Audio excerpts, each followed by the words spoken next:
running story about all of the veterans that were or all of the people that were left at the state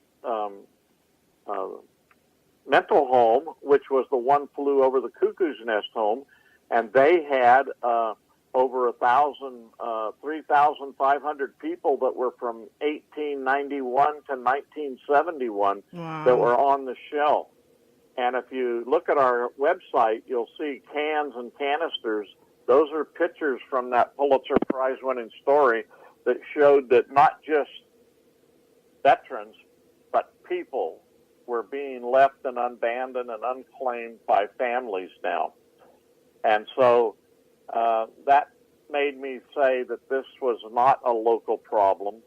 This was a national problem, and that it was something that here we are in the United States of America, which we rate and say and put as the top country in the world. Right.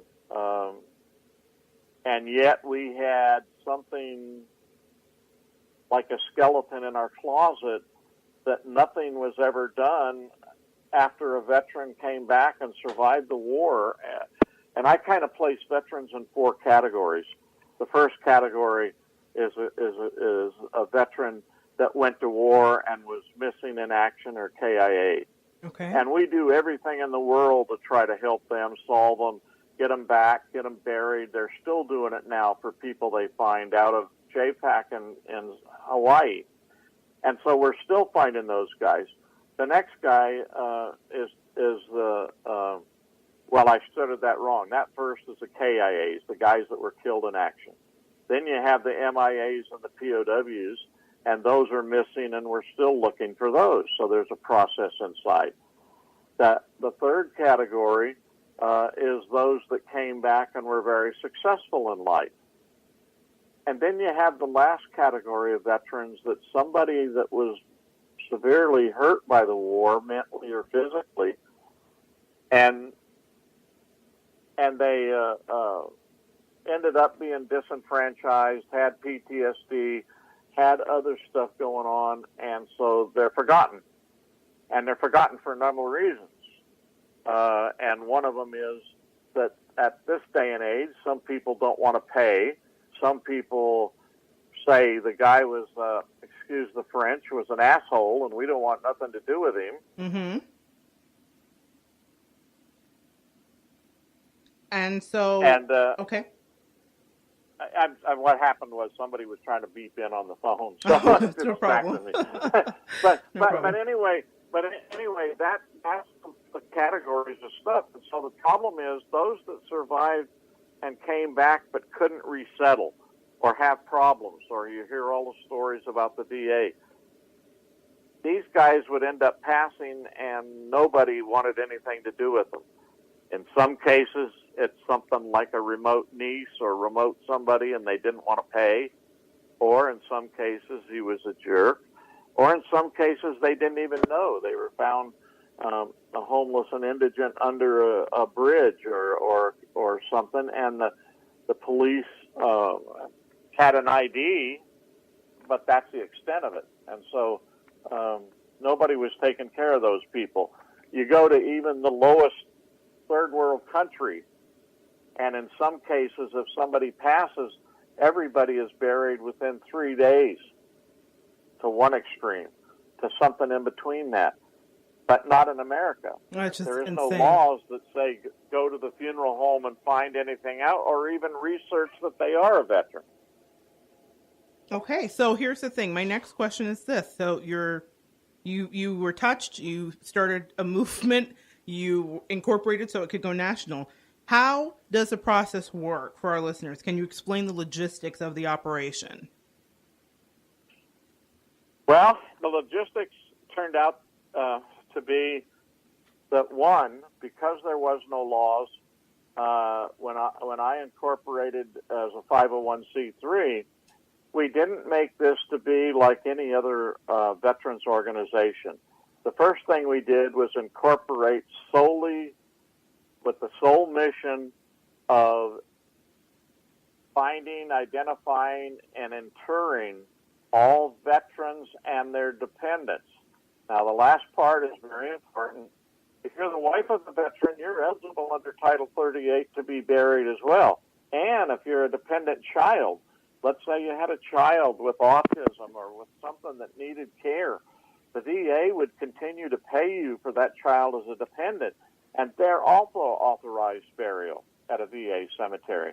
Oh, that's So really good Missing to in know. America, Yeah. Missing in America doesn't just do the veteran. We look for their dependents and family, and if they're eligible, we do them as well.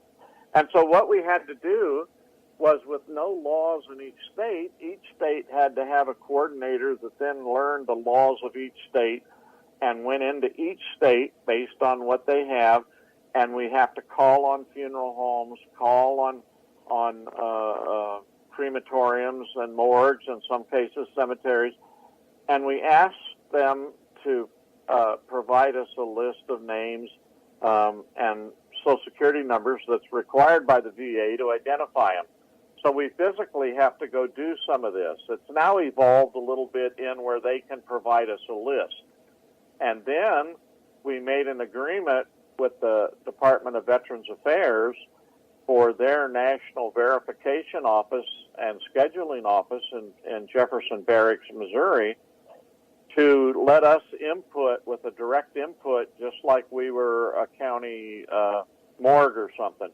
So they have a special form for us and a special identification process that we turn in our names, and they then give us a response as fast as they can. And then we also have some special cases that if it is a law enforcement requirement that somebody's passed under the bridge and we need urgent, we can go back and get a 72-hour approval. So, but remember, some of our veterans take us up to 18 months or longer to identify. Wow. What's the oldest? And I think part of that is, and I think I talked to you earlier about it, is that in our nation's history, there's 50 million veterans that have served our country, roughly. Not exactly that, but roughly that. Right. Of those 50 million people, 26 million are on computers. The rest are on microfiche in the bottom of the floors in Jefferson Barracks at the National Personnel Records Center. And some of these, even with the Air Force and the other ones that were burned up in the fire of 73, some are not found at all. So the thing is, when we go in to request somebody, if it's somebody that's been computerized, no problem. If they've been drawing benefits or doing something, they find them pretty quick. But if they have to go down and spend 3-4 days a week in the microfiche looking down in the bottom of the basements, it takes longer. I can imagine that would definitely increase the time, especially with such a huge database of people. And I'm curious, too, you're locating people all over the country, but what is the oldest soldier that you've recovered and laid to rest? Well, there's actually a few that I would like to categorize together. Okay. And those few are that in our search across the nation, we have found 15 Civil War soldiers, okay, from the 1860s, 70s. Sure. And 5 of their wives. Wow. And those people were on the shelves for 93 years.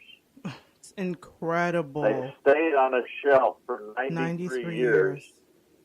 And they still wouldn't have been taken care of if our project hadn't found them. And so that's some of the very heartwarming stories. I can't even begin. I will hide this a bit, but at one point we found a lady that was a very, very important lady and related to very powerful government figures, and we found her, and she was worth $12 million. And the family took the money and abandoned her. Oh, and my. She's sitting there for 40, 50 years on a shelf, and we come to find out that this is a very important lady. Needless to say, we turned it in to Jefferson Barracks, who turned it in to the FBI, and 2 days later they came up in black cars and said, "This didn't happen. You don't know anything about this." Wow. So, Black so Ops. the point that I'm trying to make is that this isn't mutually exclusive to poor people or people that can't pay. It comes down to family and commitment. It comes down to if a wife lost a husband and then she goes to an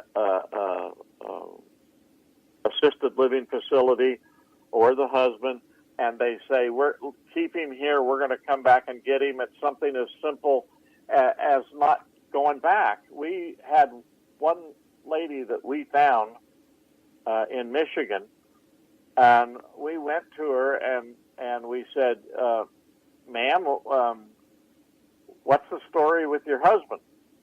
And she says, well, what do you mean? He died and we buried him 63 years ago. And we said, well, no, ma'am. Here's his urn. We have him in our hands. Mm.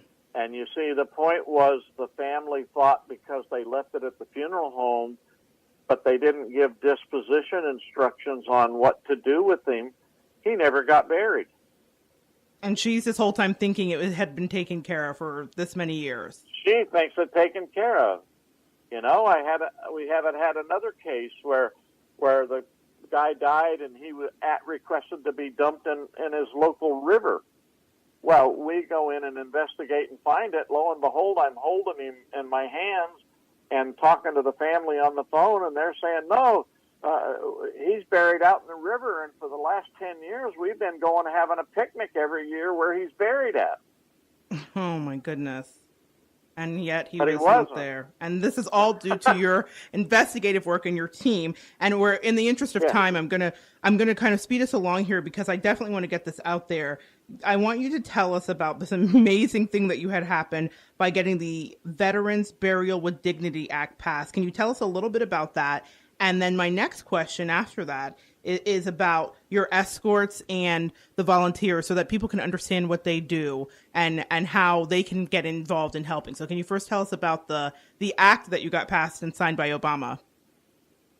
Yeah, actually it took 3 years to get to him to sign, and it was called the Missing in America Act of 2009, then it went 10, then it went 11. But in 2012, Patty Murray from Washington incorporated in what they call the Veterans Dignified Burial Act, Senate Bill 3322, and at the 11th hour of the 11th day on December 31st at 6:30 at night, the last act passed was our law. And that's amazing. And there was a lot of laws in it that were kind of small military bills that they just didn't have time to get to. But the gist of our law simply means that there was lots of government regulations that said if somebody passed over 2 years ago, they weren't eligible. So all these guys from the Civil War, all the stuff we got, weren't eligible for any kind of a benefit because they had died past the 2-year limit. What this did was that said that anybody that's found unclaimed on the shelves, no matter when, is authorized to have an urn or a casket and fall under Title 38 for a free burial at a VA cemetery. And it passed, and Obama signed it on January the 10th of 2013, and it went into effect January 10th of 2014. And so now it's a law of the land. And we have 33 other states that have also passed laws allowing us to go in and take people and be released from the HIPAA laws and stuff to obtain medical records and information about them.